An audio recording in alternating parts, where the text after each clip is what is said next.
Welcome back. I got a box here. This is a box from eBay. Just figured we'd do a little light unboxing on a Saturday afternoon. This is a collection of Criterion titles and one Arrow video. I paid $210.34 for this lot of Blu-rays, and that comes out to roughly $13 per. A little more than that, like $13.10, something like that. Close to that. So 210, $13 each. Let's open this up and see what we got. I mean, I know what we got, but you don't. So let's show you what we got here. All right.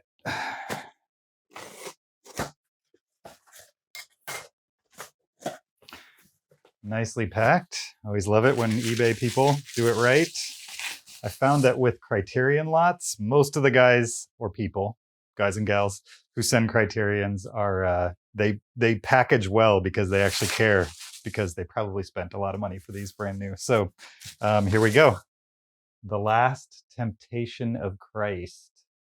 This is, I forget the director on this.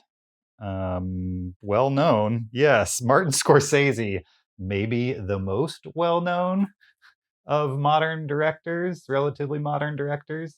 This one's new and sealed. I'd like to keep it, but I kind of wish it wasn't sealed because for people who have watched my YouTube channel for a long time, you know I have an aversion to opening sealed things. But this one was sealed. Then we've got Akira Kurosawa's Throne of Blood, another one I don't have in my collection, and another one that is still sealed. So I don't know what to do with this. I'll probably just put it on my shelf, and then if I can get a used copy that's already open, I'll just resell this sealed one because I have a lot to watch. I've already seen Throne of Blood. Great movie. I want it in the collection, but this one's going to hurt a lot. This is the one non-Criterion title in this collection that I purchased for $210. This is 12 Monkeys on Arrow Video, a movie that I definitely want on Blu-ray, and I think this is the only way you can get it, I think, on Blu-ray, is this Arrow release. But this one is also sealed, which I know most people would think that's a good thing. But as somebody who resells Blu-rays in order to fund the habit, so to speak, to buy more, I like when they come open because then I don't feel as guilty about keeping them. Right now, I'm probably just going to put this on the shelf, and if I get a real itch to open it, I will, which I occasionally do with movies, if I get a real itch to watch them and they're sealed. But for now, I'm going to hold on to it, and hopefully I'll come across an already opened one eventually, and then I can resell that one for maximum value. All right, another sealed one, The Hidden Fortress, another Akira Kurosawa film on Criterion. This one I have not seen, but I want to see all of Akira Kurosawa's films. I think I've only seen Throne of Blood, Seven Samurai, and there was another one that might even be in this collection that like takes place in a hotel room over the course of a night. Maybe it was an apartment. I don't remember. But yeah, another sealed Criterion that I'm going to put on the shelf until I find a pre-owned version that I can resell. Then I can resell the sealed one. Actually, I think this is the movie I was thinking of. Another Akira Kurosawa film, High and Low. I believe this is the one. Yep, dude with the phone. It takes place all like in either a high-rise apartment or a hotel room. I don't remember. But it's kind of like one of these plays that somebody puts to film. And it's really well done, and I would love to keep this, but it's sealed. So I will keep it and hopefully find a used copy that I can keep and then resell this sealed copy. Another sealed. You can see why I pinged on this for $210. $13 roughly a title for all these sealed Criterions that are going to easily get their money back. Some of them double, some of them even more. This is Ghost Dog, The Way of the Samurai, directed by Jim Jarmusch, starring Forrest Whitaker, old lazy eye himself. Awesome actor, awesome movie. It's been a while since I've seen it, and I would love to keep a copy of it. I'll be keeping this one again until I can find a used copy. All right, first of the opened Criterions. This is In the Return of the Senses by somebody. Who directed this? I don't know who. By Nagisa Oshima. Nagisha Oshima. I've never seen this movie. I don't know anything about what it's about. I had never even heard of it. I'm assuming if it's in the Criterion Collection, that's for a reason. I'm sure it has its merits, but I don't really know what those merits might be. You know, every now and then, if you buy in bulk, you kind of have to accept that some of them are going to be complete blind buys and an experiment of sorts. And so that's what this film is for me, for sure. I know nothing about it. There you got your little booklet. It's all in almost perfect condition. There's like a slight little ding right there. I don't know if you can see that. But other than that, like this book is pretty much flawless, as are the cases so far. So yeah, looking forward to checking this one out. If I don't decide to keep it, then I'll be reselling it to help fund some of the titles that I'm going to keep. So, all right. Next up, A Face in the Crowd, a movie I've heard of. Who directed this? We're talking. This stars Andy Griffith and Patricia O'Neill. It's directed by Elia Kazan, which is a name I don't recognize. I've heard of this movie. I've never seen it, but I'm interested in it. Definitely going to give it a watch. This one's already opened, so if I enjoy it, I'll be keeping it. There you go. There's the inside of A Face in the Crowd. Man, it's been so long since I've touched Criterion titles. These cases are so freaking nice. Why can't the majors give us really nice cases? Brazil, especially since, like, who's left collecting Blu-rays, right? Who's left collecting physical media? It feels like the music industry has figured this out, that like only collectors are buying these things, so make them premium. But for some reason, the major studios still release like 4Ks and brand new release Blu-rays in like recycled packaging, plastic and stuff like that. It's brutal. Anyway, Brazil, Terry Gilliam, one of my favorites, definitely one I'm going to keep from this collection, not only because it's Terry Gilliam, but also because it's opened. So I don't have to feel guilty about leaving it on my shelf. Oh, there's a random loose Blu-ray. Evidently, this is the supplements, and that's the original film. And even though it was loose, everything looks okay. So let's put it back where it should go and see if I can get it to snap. Well, that's not snapping easily, so I'm not going to force it. Maybe I'll do it off camera because I don't want to break it. But yeah, Brazil, excited to add this one to the collection. Funny Games, Michael Haneke, another favorite of mine, and a really messed up movie, but a good one. It's kind of a meta commentary about a home invasion. Michael Haneke made this movie. It was very disturbing, but well received critically, and so he remade it in English. This is the original version. I am 99% sure. Yep, 1997. And yeah, I mean, he remade it with English-speaking actors, and it's essentially the exact same movie. It's a weird movie in that it's kind of a suspense horror movie, a little bit of like a torture movie, a little bit, not a lot, but also it weirdly breaks the fourth wall and tries to make the audience complicit in the crime that's being depicted, which is quite a trick of cinema, I would say. There's the inside of Funny Games. If you've never seen it and you're not too sensitive, definitely check it out. I recommend you watch the original version first and then watch the English language version. Both of them have their merits.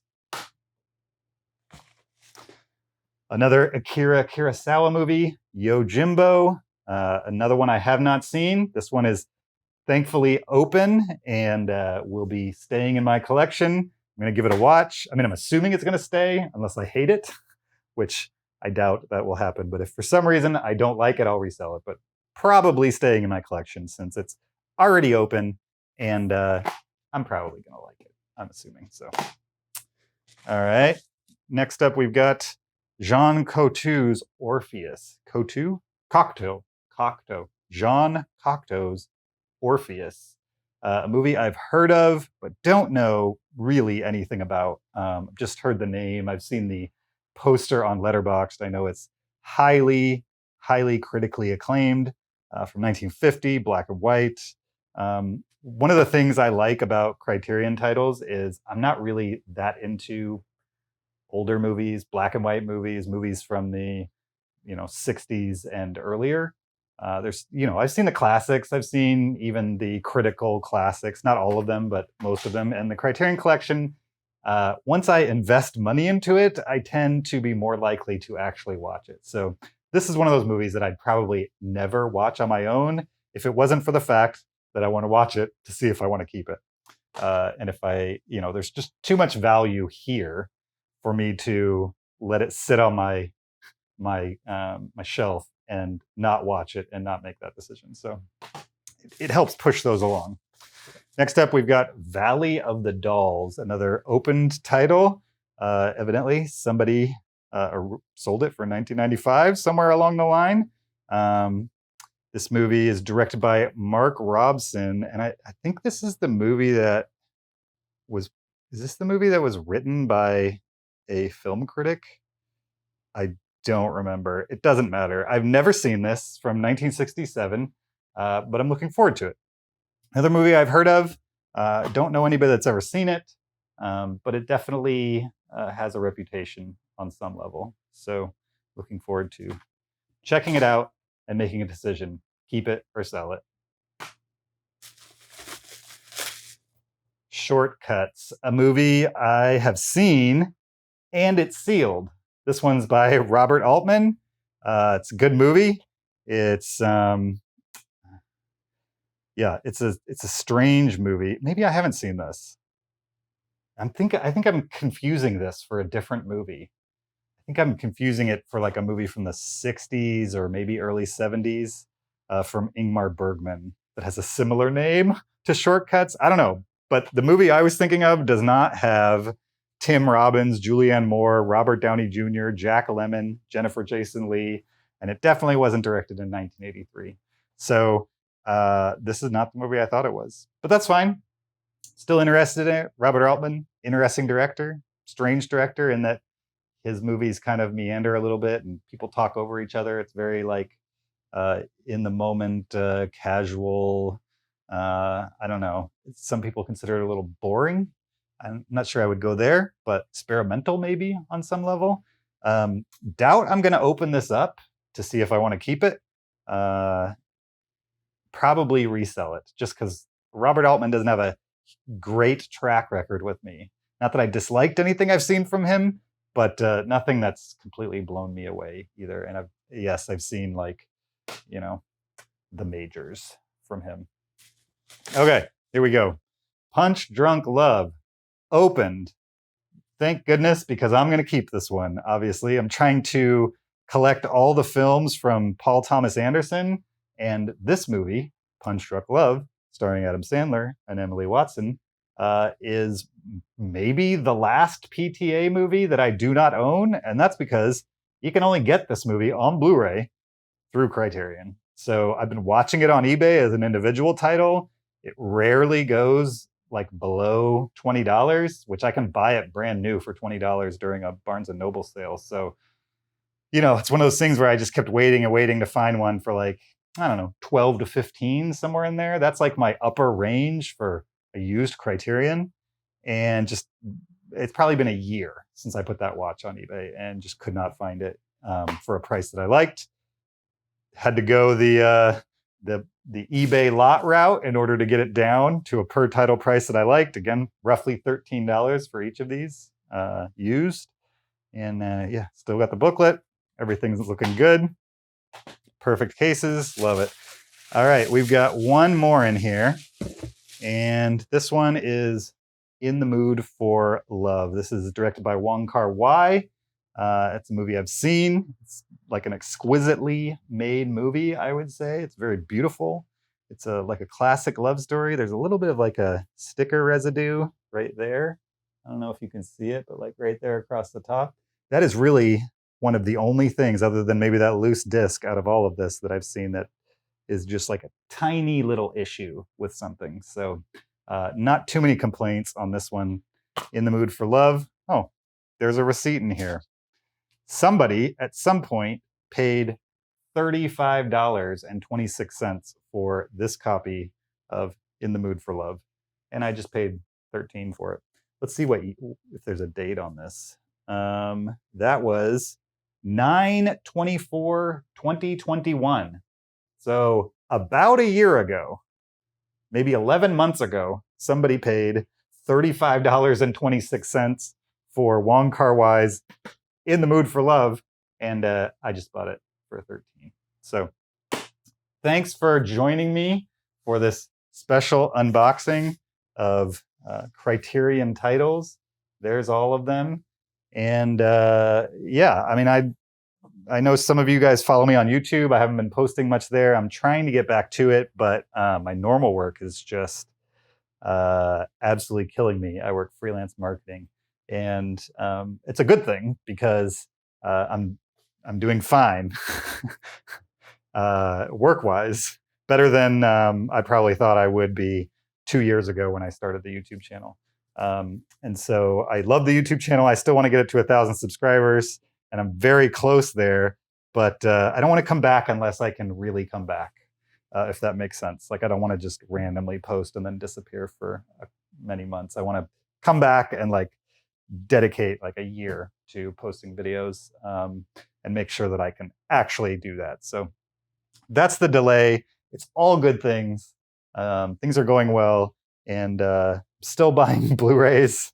And maybe I'll just unbox them here for a little while, and then when I can pick up the YouTube channel, I'll do that. I don't know. I haven't decided yet. Either way, maybe I'll just upload this to the YouTube channel. Who knows?